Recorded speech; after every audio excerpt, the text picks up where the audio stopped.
How's it going, everyone?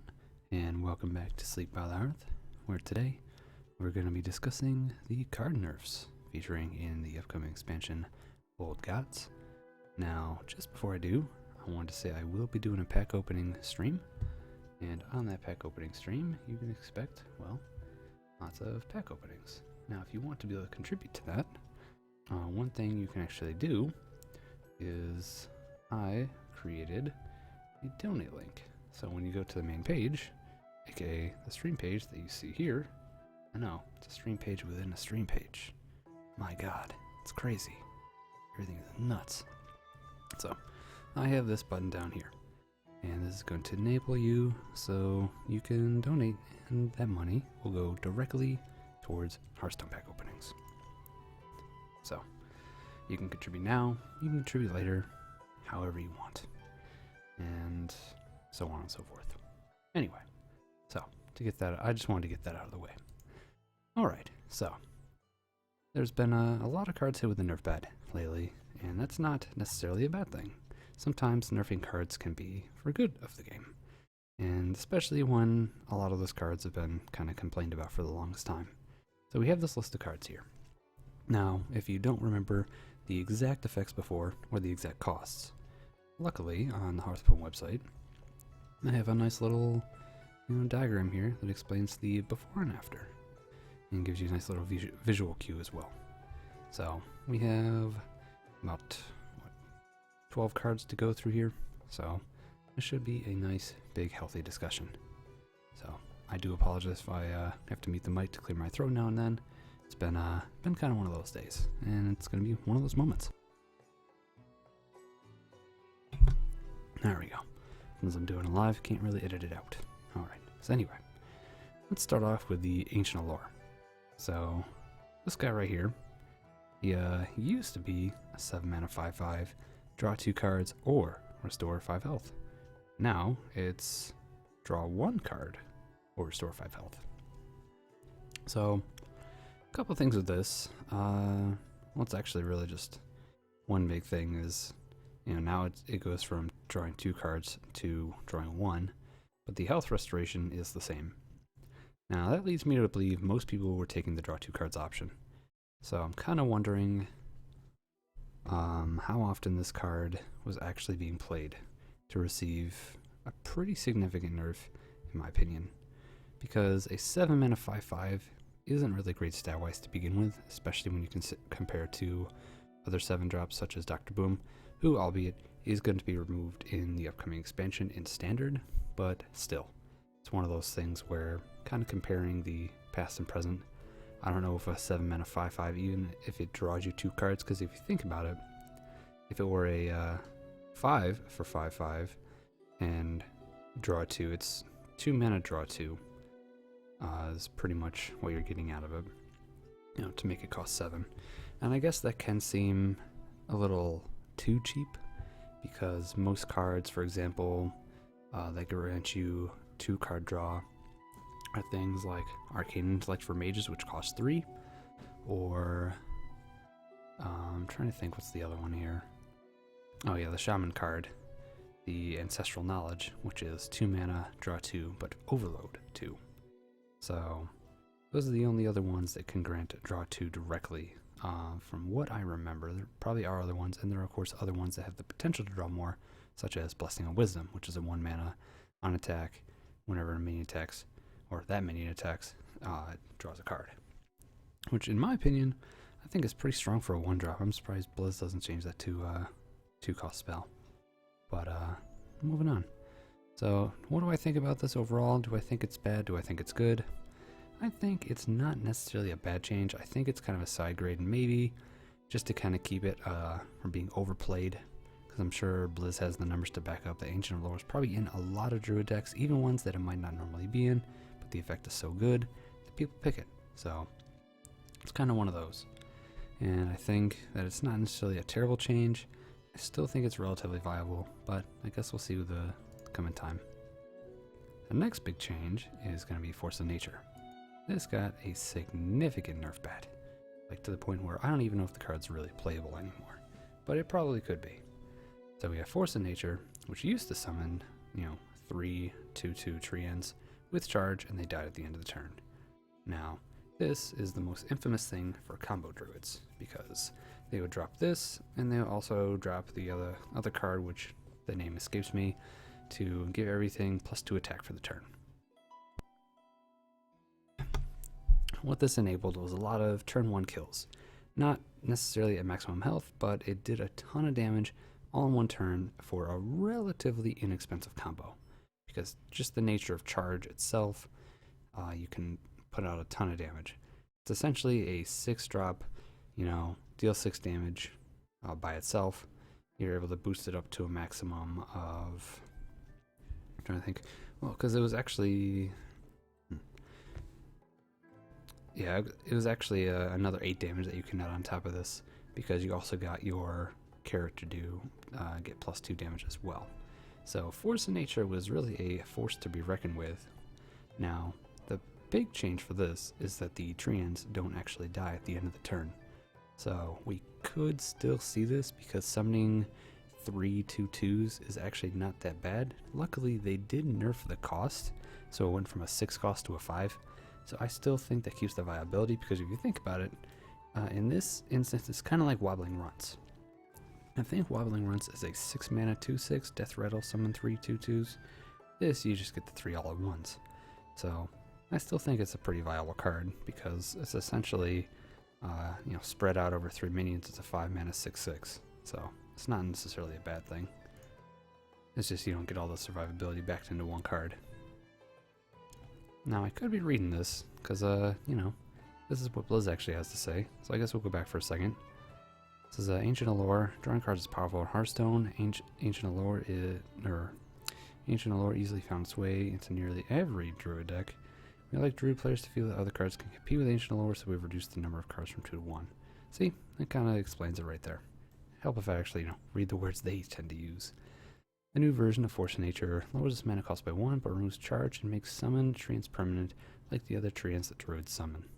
This change also removes the powerful 1-turn combo Force of Nature and Savage Roar. Well, there it is, that's the one. Now opponents will have a chance to deal with the threat that treants represent, and it won't feel mandatory to always include the combo. So, moving on from there. Keeper of the Grove. This one says, Keeper of the Grove is a strong and versatile minion that combines silence with solid stats. She made the decision to include every druid deck virtually automatic. Whether or not to introduce a source of silence to a deck should require some decision making, so Keeper of the Grove shouldn't be a default choice for all druid decks. Stats have been changed from 2/4 to 2/2.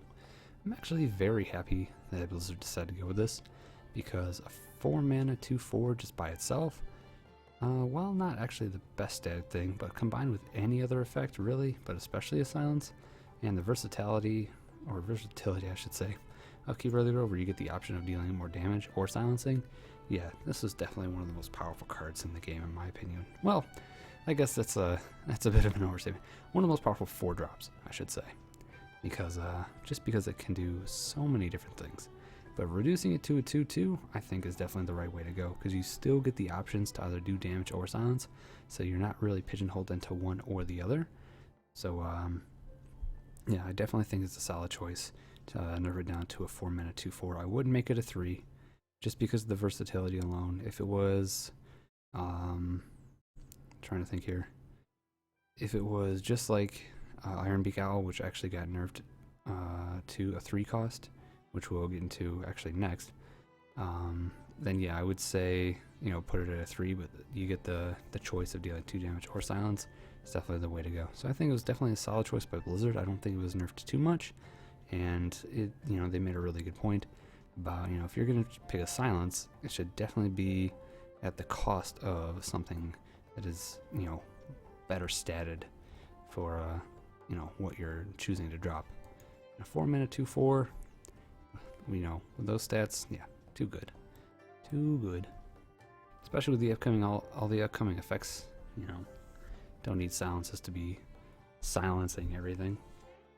Alright, so now I actually get into the idea of silence and removal. Speaking of Keeper of the Grove, silence and minion removal are potent effects in Hearthstone. Currently, some removal options are too widely played, are attached to minions with brief efficient stats, or are simply too powerful. While removal is an important part of Hearthstone, it also makes playing big, exciting minions less rewarding. We're adjusting some of the cards so the decision to add them to your deck comes with a cost, especially if you don't end up finding an ideal target for them. These changes should help make cards with high attack or cool effects more interesting too. Well, I definitely agree that that's the way to go, because that was one of the things I was a little bit worried about coming down the line with silences and a lot of the new things such as the old gods, is that there might be too many things to remove their effects, especially since we still have a lot of other type of cards like polymorphs or hacks or things like that. But I don't know if anything like that will ever be addressed in the future. And moves on to Iron Beagle. Oh yeah, by the way, a phase 1 over in Twitch says hello, to which I say hey to you. And we're going to move right into Ironbeak. So Ironbeak was one of my favorite silences. I mean, it's a 2-drop. It really doesn't even need stats. It's just like, hey, you know, it's going to silence a thing for 2 mana. It's a pretty good deal. Now, it's going to cost 3. I still think that's pretty viable. I don't think that is too hard of a nerf. A 3 mana 2/1 silence, I think, is actually a pretty fair statted card. And I think it's still worth slotting in a deck where you really want to take control of something or prevent even, you know, like a big taunt, for example, from getting in your way. You know, Iron Beak Owl is going to be the thing to do it. The only thing it's going to do is later on in the game, like say you're on turn 7 and you wanted to play Iron Beak Owl and a 5-drop, well, you won't be able to do that. So just things like that. It's going to hold up things. It's gonna make your later game, like mid to late game decisions, a little bit more crucial because you won't have as much mana to play with. I'm not really worried about the cost of the card itself so much as with its interaction with everything else. But I think overall, since you're making that choice to run a silence, as opposed to just having you know, a really cheap card that's like, well, might as well, it's a silence, and you know, you don't really have to think about it. And I think putting a little bit more thought into it, because now that it's a 3-drop, you're going to be comparing it with other 3-drops instead of comparing it with other 2-drops. So if there's a 3-drop that's potentially better than a silence, you might end up running that instead. So I think that's gonna, overall, it's gonna be one of those things like maybe you take longer to make a choice, maybe you don't, maybe you just run a silence because it's a silence, maybe you decide I want to put a little bit more thought into it. So I am definitely interested. Ah yes, Big Game Hunter. This is the one that I was most curious to review of all. So Big Game Hunter represents an inexpensive source of removal that's packaged with a minion. It's efficient enough that some heroes with powerful class-based removal cards choose to run the Big Game Hunter or the neutral Big Game Hunter. We're increasing the cost from 3 to 5. That's really about it. Now I was kind of curious. I actually had theories before this came out what they were going to do with this card. So, I'm really kind of surprised this is all they went with, because they're introducing tons and tons of 7 or higher drops, attack-wise. So I'm kind of surprised they didn't even hit this with a bigger nerf bet. Granted, it's still kind of squishy, because, you know, it's got 2 health, and yeah, it has 4 attack, but usually the 4 attack isn't going to do a whole lot. But I'm honestly kind of surprised they didn't move it down to a 4 mana 3/2, or a 5 mana 3/2 Battlecry Destroyer minion, 7 or more, because I still think the card's too good. I mean, some people might think I'm crazy, but yeah, like 5 mana Destroyer card is basically the version of getting a minion of Assassinate. It's a Rogue Assassinate where it nets you a 4/2. So when you have something in the same line as that, why would you run Assassinate when you can run Big Game Hunter? Because most people are going to be running higher tier cards, coming Old Gods, most likely. Obviously, we'll see with the meta. But I have a feeling we're going to be seeing a lot of huge drops. Big Game Hunter is going to get just as much play. So, I don't know. I think this should either be a 6 mana or have its stats nerfed even more. Because, yeah, it's still too good. Or just make it a different effect. I don't even know what they would do. But, yeah. They need to change this one. It's still too good. Alright. Moving on. Hunter's Mark. I don't have a whole lot to say about Hunter's Mark. I haven't really seen a whole lot of people run it. A Hunter's Mark is an important option for hunters, but it's too efficient and 0 mana. We're increasing it to 1. I don't even know if it's worth making the picture bigger, but alright. I can see that being fair. I mean, 0 cost anything is, you know, you gotta be really wary of what it does, because 0 cost spell can, oof. You can do a lot of things with 0 cost spells, because they cost 0. But yeah, even increasing it to 1, I think that's a fair trade, because you can easily Hunter's Mark something huge, get rid of it with, you know, a tiny minion. So you can drop your Cthulhu, next thing you know, you have like a, I don't know, some random dog that just runs into it with Hunter's Mark after you get, you know, 0 mana or whatever. I don't know. That's all there is to it. It's a pretty decent change.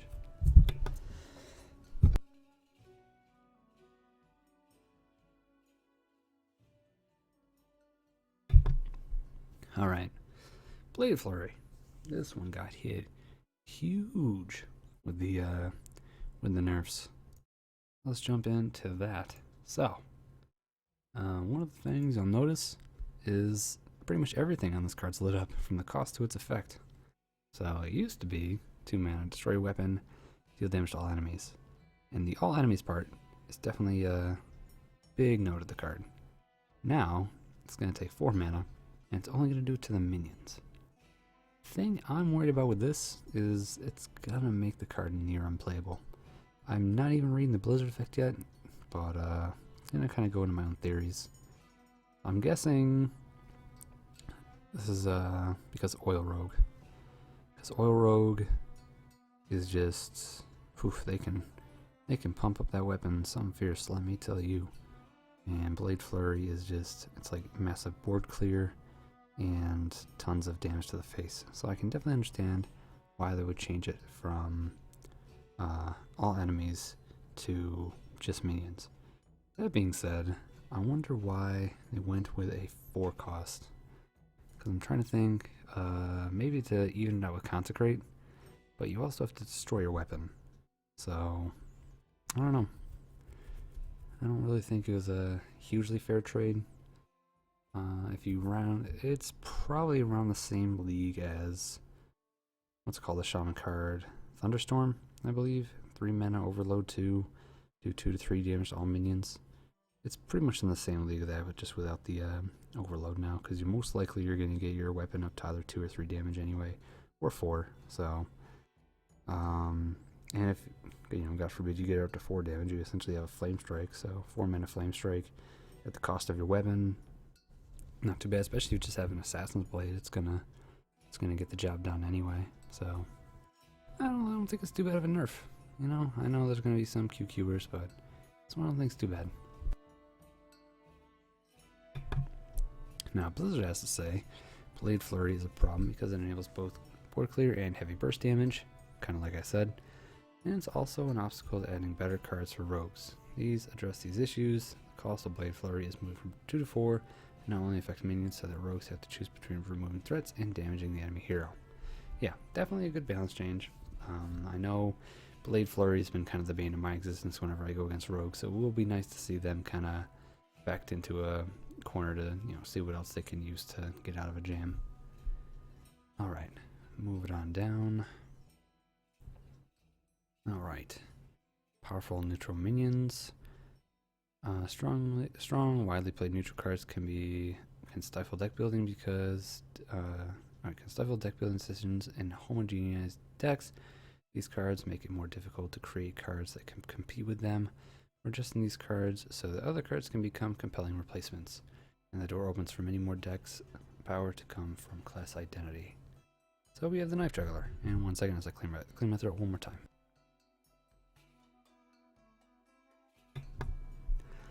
So the Knife Juggler, we'll just read the Blizzard one first.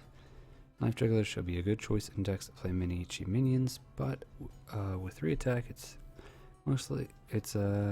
played almost universally, reducing Knife Juggler's attack from 3 to 2, so the card can move into a more specialized role into the decks that include it, instead of always being among the best choices for a 2 mana cost minion. So, I'm kind of surprised this is the only change they made.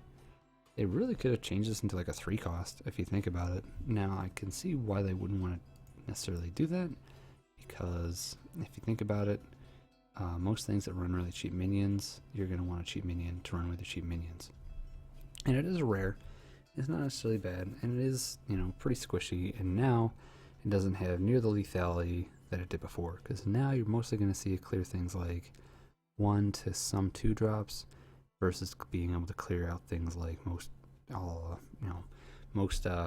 healthy 2 drops to other 3 drops with lower health, or even some 4 drops to lower health. So it is kind of nice to see Knife Juggler taking down a peg in that regard.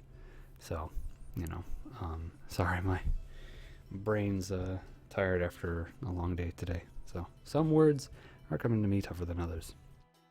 But yeah, I think it's a pretty good change.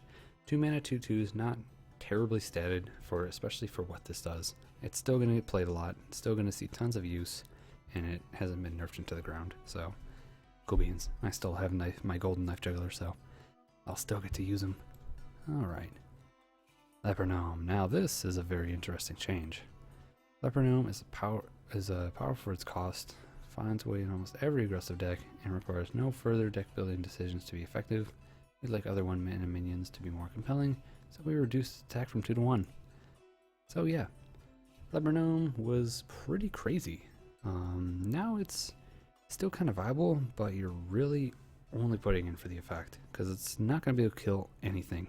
It used to be able to kill just about any other 1 to, you know, aggressive 2 drops, and now it can only hold its own against nothing. So you're kind of just putting it as more of an annoyance. And if you have things to combo with Death Rattle, because I believe, I forget which gold guide it is already, but the one to be able to resummon Death Rattles, this is going to be really good for that still. So I think in the long run, it's not going to affect its viability too much, but in the short run, you know, we're going to be seeing a lot of less Leper Gnome, and I'm kind of glad for it, because we've seen it for a very long time. So yeah, I definitely agree with you. Do need some more interesting 1-drops. Arcane Golem. Oh man, the nerf that keeps on coming. This one, thank goodness.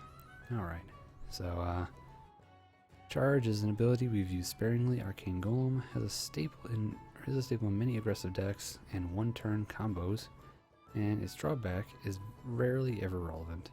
Addressing both of these issues by removing Charge and increasing Arcane Golem's health, while leaving its drawback. Arcane Golem will now be a 3 mana 4/4, blah blah blah blah. So, as you can see here, it no longer has Charge, and it has big health, just like it was stated in the text. So, I still think this is a pretty good change. I kind of think it might be a little bit weak. Granted, like, we have other cards such as this. We lost Dancing Swords in Nax, and that was a 3 mana 4/4 Death Rattle. Your opponent draws a card. And the reason for that being is because instead of it being a 3 mana 3/4, like most of the 3 drops that would be blank, it gets the +1 attack at the cost of your opponent gaining something out of it. So now instead of giving your opponent a card, it's going to give them a mana crystal guaranteed right away. So not sure if I like this. It might be a bit too strong, especially in with the upcoming meta, where the sooner you get to late game, the sooner people bring the pain. But I don't know. Arcane Golem might still see slots, but I'm not really seeing it.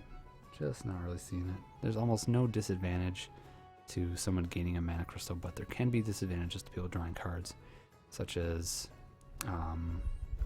mill decks and things like that. So Dancing Sword is definitely still better than Arcane Golem, but you're only going to see that in Wild. As far as Standard goes, I don't see Arcane Golem really being played, just because compared to other 3 drops, I don't think it's going to be strong enough. But that being said, you never truly know, and maybe you want a slightly more aggressive one, and you're willing to take a chance on the mana crystal. So I guess it'll just be up to the deck builders to see where we take it.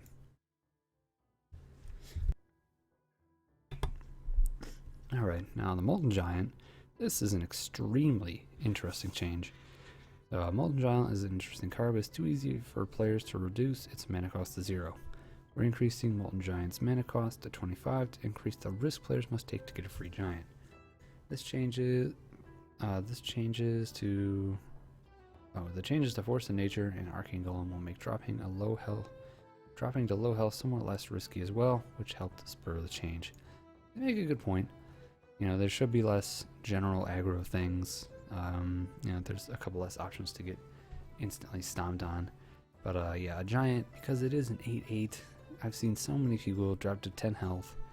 You know, they drop down a giant. But the thing is, we're also losing some really viable health restoration, such as anti-healbot.